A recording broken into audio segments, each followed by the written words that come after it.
Hey, I'm Kai, and this is going to be a demo of the DemonFX Fat Mouse pedal.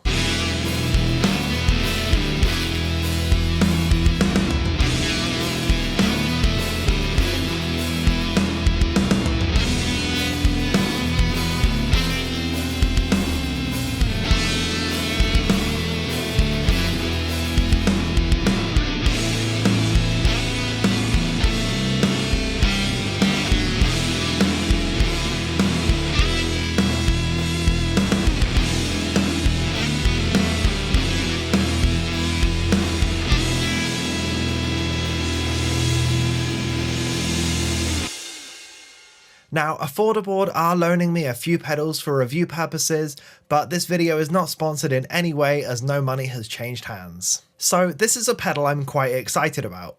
While it is clearly based on the Proco Fat Rat, I will be treating it as its own thing and seeing whether or not it's a good pedal in its own right. I'm not really one for comparing it to the original unit.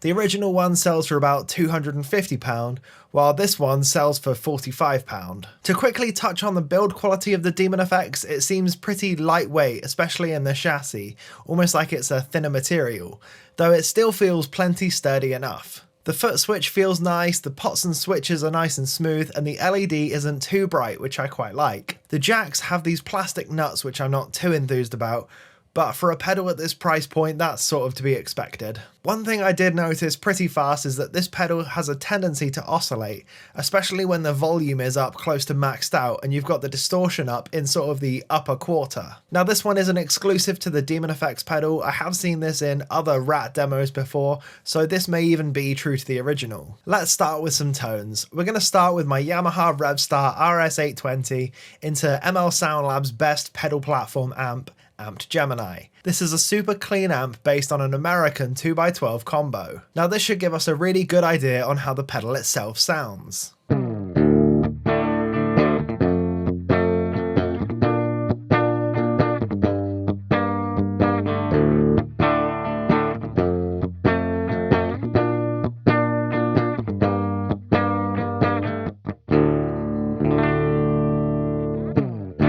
So the Fat Mouse pedal is pretty simple on the surface. You've got a distortion knob which controls the level of gain, you've got a filter control which is your tone, and you've got an overall output volume knob. So let's sweep through some of these knobs and try and get a nice grungy tone.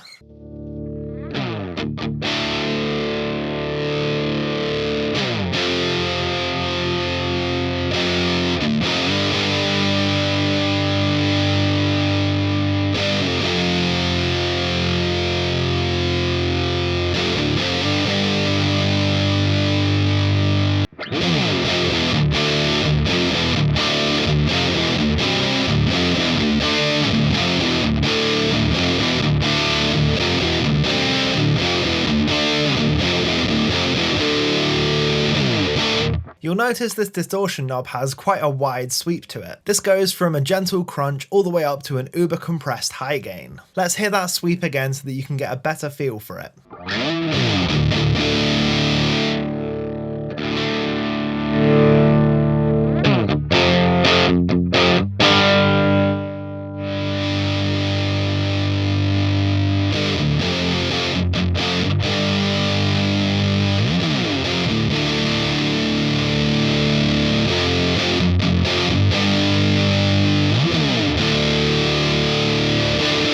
Now let's try out this filter knob.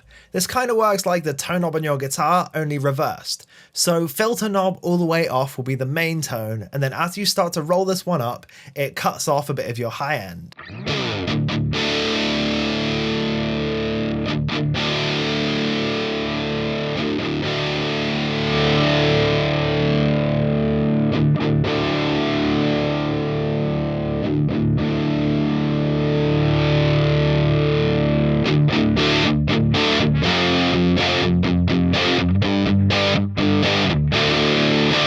While I do think the best positions for the filter control are somewhere between 0 and 2, the distortion and the filter both have incredibly granular controls. This is to say that small movements can seriously affect the sound. You've also got two extra switches, a fat switch which preserves some of the bass frequencies that you usually lose with distortion and fuzz pedals. I'll be checking out the fat switch later when I test out this pedal on bass, so be sure to stick around for that. And you've also got a clipping diode selector. You can either choose a MOSFET clipping section or a germanium clipping section. The germanium is the classic rat style clipping section, whereas the MOSFET is supposed to be more of an amp-like clipping section. Now, I've personally found that clipping sections in pedals are something of a subtlety, though you will mainly hear these when the distortion knob is almost all the way up. Let's hear a difference between these two clipping sections, and then we'll try out the fat switch as well.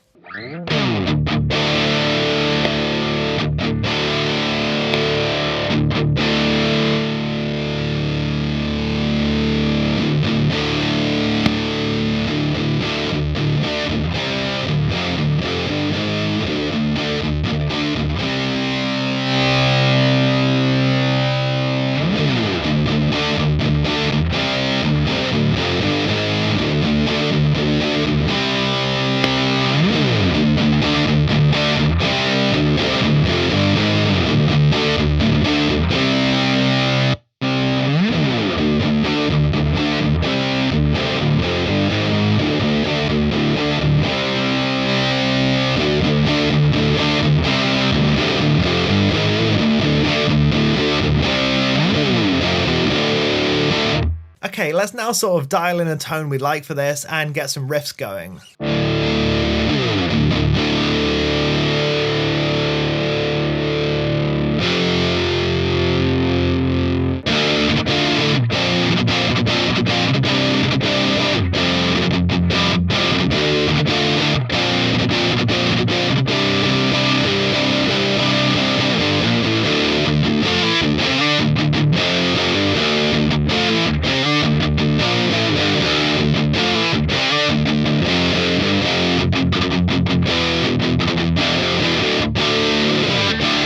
So typically with distortion and fuzz pedals, you want to run them into an amp that's just on the edge of breakup and then let the pedal push it the rest of the way. Sticking with the Revstar, let's pull up a big boy amp and we'll try out Amped GNR. Let's hear how that one sounds dry first.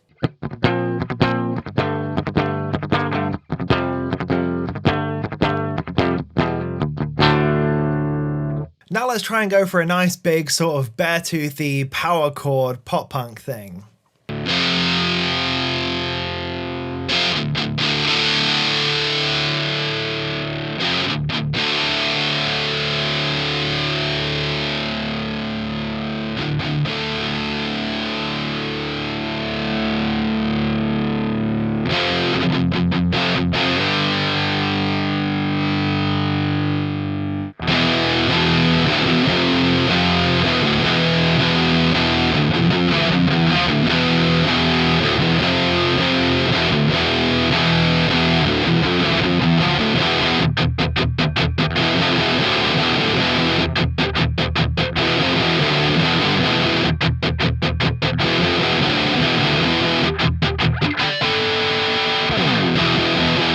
Okay, I'm pretty happy with how that sounds. It's nice and aggressive, it's got quite a lot of punch to it, and it does sound pretty thick and full. So sticking with the British stack vibes, I'm going to switch over to my solar baritone and we'll hear what it sounds like in drop A through Amped ML800. So for this, I want to get a sort of amp-like distorted high gain tone. So let's first hear what this sounds like when it's completely dry.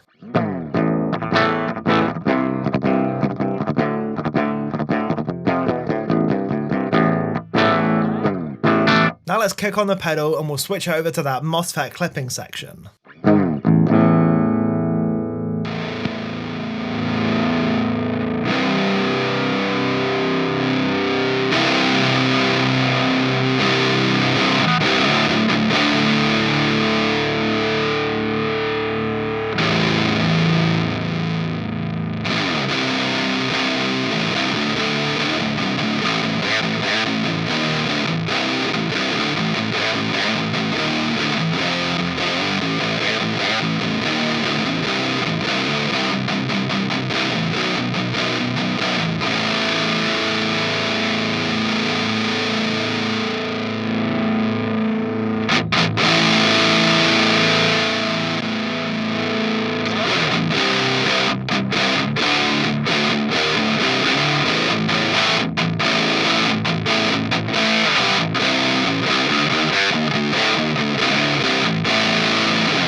So it's fair to say don't expect any super tight, chuggy high gain tones for this.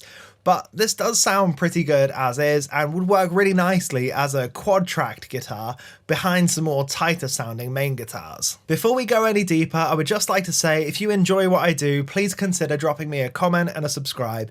It really helps the channel out and I would appreciate it massively. Now I've got some more cool budget pedal demos coming up in the near future, so be sure to stick around because they're going to be pretty interesting. I'm going to switch over to my dad's Tokai Love Rock Custom and we'll do some more 80s things with it. Okay, so I love how these pickups sound with a nice crunchy tone, so let's hear that first.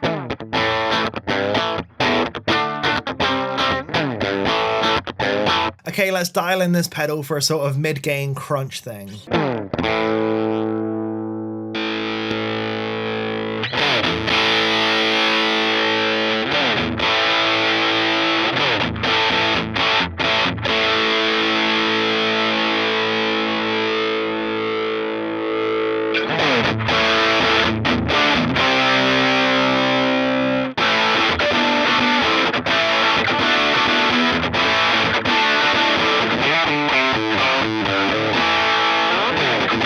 Now that we've built a nice crunch sound, we're going to add in some TC Electronics vibrato for a little bit of extra cheese on top.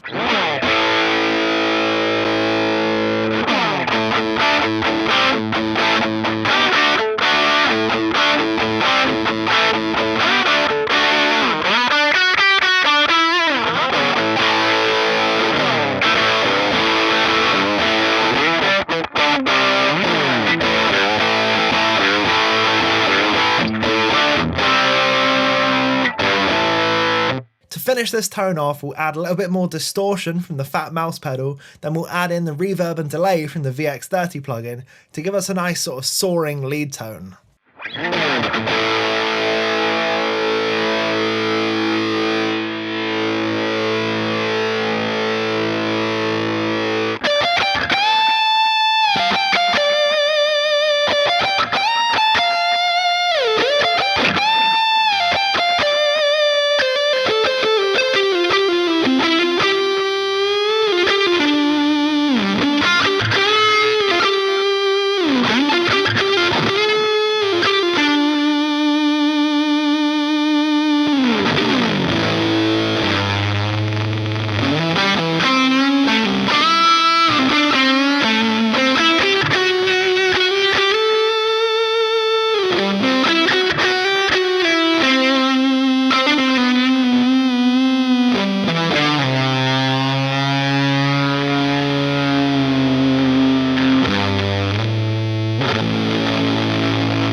Okay, so that actually sounded really good.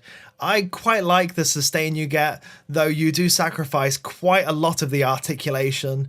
But, you know, for soaring lead tones, the articulation doesn't matter as much unless you're playing super fast. Finally, we're going to switch over to sort of what this pedal was built for, bass. Okay, so I've now got the Harley Benton MP4 EB bass. This bass is currently tuned to drop C. So while a lot of guitar pedals will cut your bass and make it useless to be used on bass guitar, the Fat Mouse retains these bass frequencies by using the aforementioned fat switch. Let's hear what this one sounds like completely dry first, and then we'll pull in the Fat Mouse.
yeah, so as expected, this pedal works perfectly on bass. So that concludes my review of the DemonFX Fat Mouse pedal.